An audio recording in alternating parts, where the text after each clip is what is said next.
Perps are out today. Woman across the street. Perps are out today, man. Perps are out today.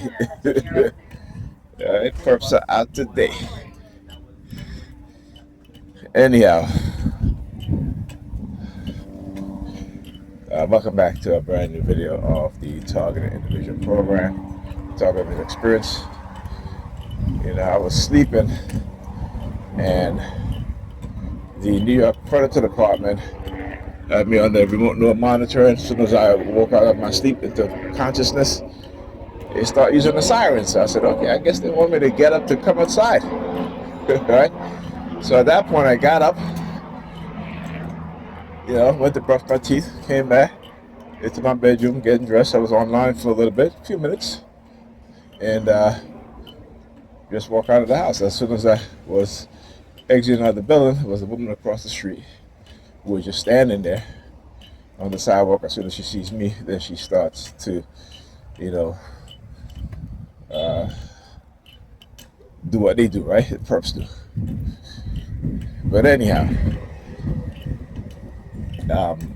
they were very active last night in terms of in-home surveillance with the sirens. All right, until I started, after I did the video, right? Because again, I want people to understand. I want people to understand the personality and the psychology of police officers, right? The vast majority of them. Right? Doesn't matter if they're the beat cop, if they're working in, if they're detectives, if they're the higher ups. The vast majority of them have the dark triad personality traits. Right? So I said you got to look at them as an entity. Right? Of a psychopathic, sociopathic, highly dangerous person. Right? The high narcissistic scale of 7, which is the highest that you can have as a narcissist. Right? The most dangerous. Right? Then you have the psychopathy and sociopathical personality types.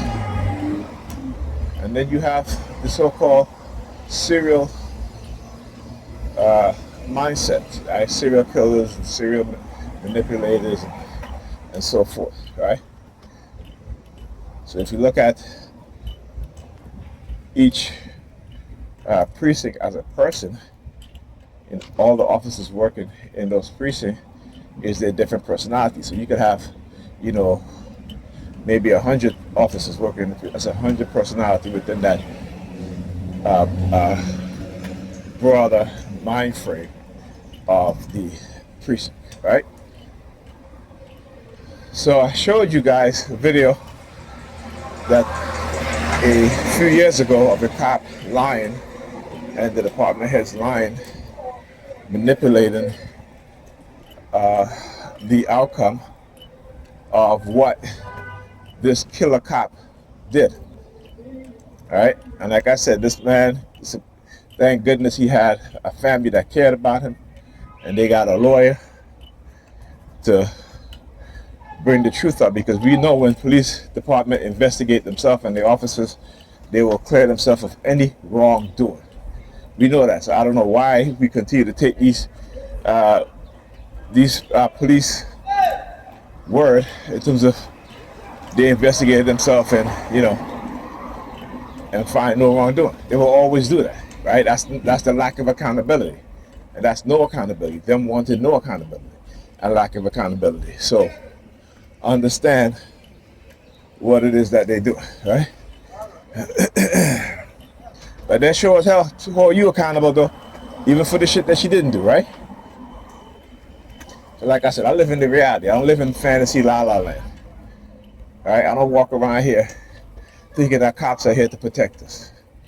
Cops are here to protect the interests of themselves, the police department, and the wealthy corporations. That's it.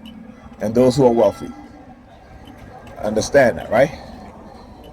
Like I said, if you go and you look at the Department of Justice, report on Ferguson, Minnesota, even here in New York, you will see how law enforcement is used not to solve crime, but to perpetuate crime and extortion, racketeering, right? Particularly extortion of poor working class people, right? That is who they are. Oh look, they got the fire truck. They got the fecal department fire truck parked up right there. Uh-oh, shoot. I might go to miss the bus. I might miss it. Let me see. I can't run, so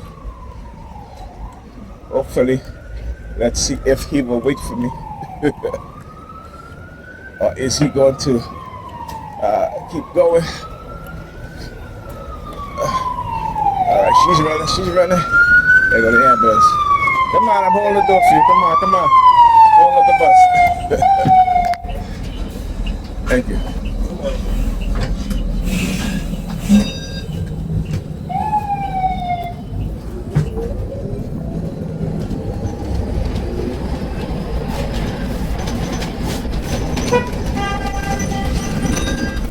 Next stop, New Gravity and Kelly